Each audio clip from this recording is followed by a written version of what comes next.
Hi children, now we are going to discussing about the Kakatiyas emergency of a regional kingdom. పల్నాటి వీరులు Sammakka Sarakka Katamaraju Brahmanaidu and Balachandrudu stories took place in between 1000 to 1350 AD. This was very important period in our history. In this period, one of the most important ruler or kingdom we can see, that is Kakatiyas rulers in Warangal. According to historians, Srimad Andhra Mahabharatam is the first poet work in Telugu which was composed by, that means written by Kavitrayamu. Mainly three eminent poets in AP, Nannaya, Tekkanna and Errapragada. This book written by Kavitrayamu in between 1000 AD and 1400 AD at the time of Kakatiyas. We have a large number of inscriptions which tells about the activities of the kings, queens, chiefs, farmers and traders, etc. We also have a number of books written about them in Sanskrit and Telugu. Vijayanath wrote Prataparudra Yashobhushanam during the Kakatiyas rule.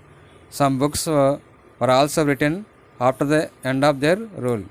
Vinukonda Vallabharaya's Kridabhiramam and Ekamarnath's Prataparudra Charitramu.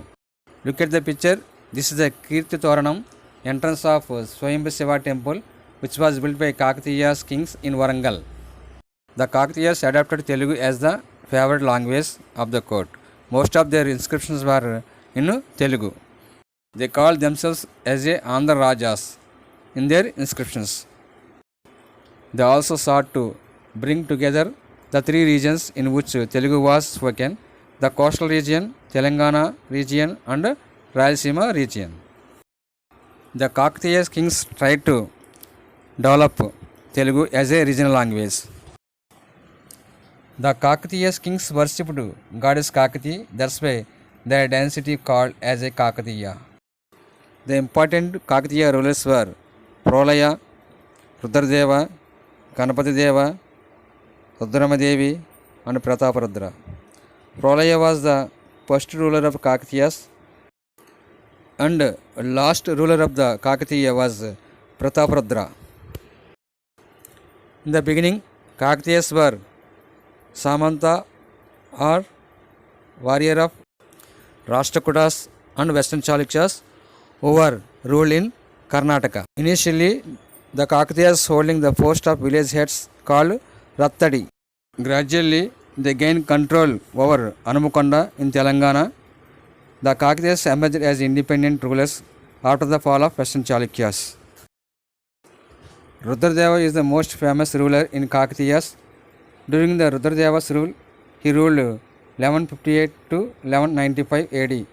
The capital was shifted from the Hanumakonda to Origollu, now it is called Warangal. It is located in Telangana.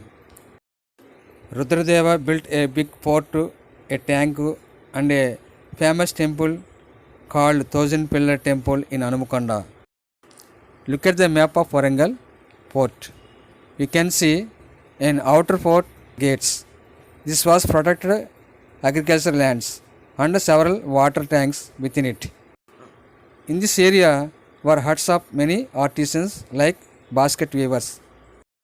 After crossing these, we come to the center, that means digging around the fort wall, also called trench, and a fort wall made of mud. Further towards of the center was another moat and fort wall made up of stone. The city buildings and palaces were within the stone wall. It had 4 gates opening out into east, west, north and south. From each gate, a main road went to the center of the city, where there was a famous temple, Swayambhu Shiva temple. This temple also had 4 gates in the 4 directions. The city itself was divided into several quarters or vadas. People of professionals lived in their own distant vadas. As Kakatiya kings became powerful, they were able to persuade many chiefs to accept them as their kings. The Kakatiyas protected their Samantas, subordinates from other warriors and chiefs. Sometimes Samanta's chiefs attempted to become independent, but the Kakatiya kings sent armies to suppress them. Now we are going to discussing about the brave woman ruler of Kakatiyas, Rudramadevi. She was a powerful and successful ruler. Rudramadevi ruled from Orugallu, now it is called Warangal, and belonged to the famous Kakatiya families. She ruled from 1262 AD to 1289 AD for nearly 27 years. In our country, there have been very few women rulers. Example, Rajia Sultan, she ruled Delhi. But her nobles did not like to be ruled by a woman and had to kill her. A famous traveler from Italy called Marco Polo visited Rudramadevi's kingdom, and he says that she was fearless, dressed herself like a man on the name of Rudradeva. She trained as a horse rider. In fact, in her inscription, Rudramadevi called herself as a Rudradeva Maharaja. Rudrama and her grandson Prataprudra faced many revolts and took several steps to control them. Look at the picture. It is a segment of the inner earthen wall of Warangal Fort. One more picture. Aerial view of the eastern gateway in the city's inner stone wall. It's showing gates, bent entrance, Vankadari, and open courtyard, Anganam. The doorway at right is the Great City Gate leading to the Royal Avenue. Rajamargambu. Next we are going to discussing about the Nayankara system. Rudramadevi and Prataprudra encouraged several skilled warriors who were not from any powerful family but were very loyal to the queen and king. The rulers gave them high position and the title of Nayakas. The main duty of the Nayakas to collect the tax from the villagers. These villages are called Nayankara. They collect income from the Nayankara for the service of the king. But they did not keep these villages permanently, as they could be transferred at the will of the king to a new place. These arrangements was called Nayankara system. Look at the inscription. This was written by the Nayaka of Rudramadevi. In the year 2070 AD, on the occasion of Sankranti, Pollinayaka, the guardian of the gate for Kakatiya Rudradeva Maharaja, gave 10 measures of land to the temple servants of God. Kalyana Keshava of Kanjara village in his own Nayankaram for the merit of his masters Rudradeva Maharaja. We are going to discussing about the encouragement to agriculture and temples.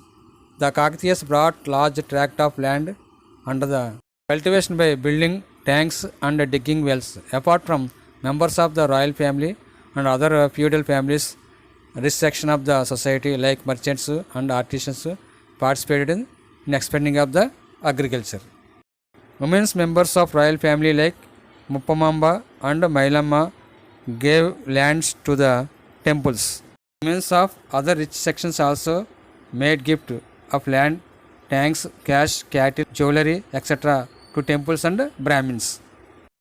They derived income in the form of taxes and agriculture. Look at the picture. The remains of the great temple dedicated to Shiva. Look at one more picture. It is a gold coin which was issued by the Kakatiyas. Now we are going to discussing about the trade. Warriors, chiefs and kings derived much income from the taxes and trade. They engaged in overseas trade from the seaports. Look at the inscription which was issued by the Kakatiya king Ganapatideva in a place called Motupalli. In that Sasanam, this Abhiya Sasanam has been granted by Ganapatideva to see traders going back and forth to all continents, countries and towns. In the past, the kings forcibly seized all the cargo such as gold, elephants, horses, jewels. Ganapatideva also mentioned in his inscription to collect the taxes from the traders on different articles of trade. Look at the box item Marco Polo. Marco Polo, who visited one of these ports, he says that the exports were diamonds and the best and the most delicate cloth, which looked like the tissue of a spider webs. He also says that there is neither a king or a queen in the world who would not be glad to wear them. We are going to discussing about the end of the Kakatiyas. The new kings were called sultans. They established their kingdom in Delhi 1190 AD. They originally came from the Turkestan. They had a powerful army and were able to defeat most of the kings of North India. Delhi Sultan Muhammad bin Tughlaq was able to defeat Kakatiya kings, mainly Prataparudra in 1323 AD, thus ended the Kakatiya dynasty. Look at table. Palnati Veera, heroes who cut across caste barriers. Palnati Veerul Katha, written by Srinatha around 1350s. It helps us to understand how collectives of the warriors must have been formed. The leading character, Balachandrudu, has a small war band of devoted companions, that means friends, from the different backgrounds.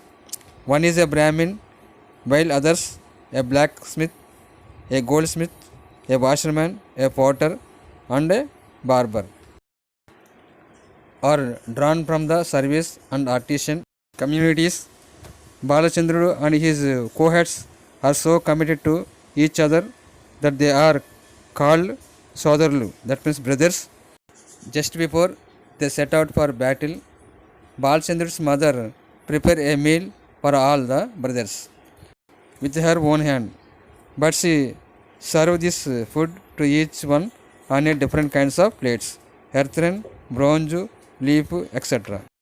Balachandrudu criticized for making such a distinction by her mother. He says that the caste must be set aside when one goes to war, and also the brothers all eat from each other's plate. That means Balachandrudu criticized caste system in those days. In the coming class, we have to discuss about Europe.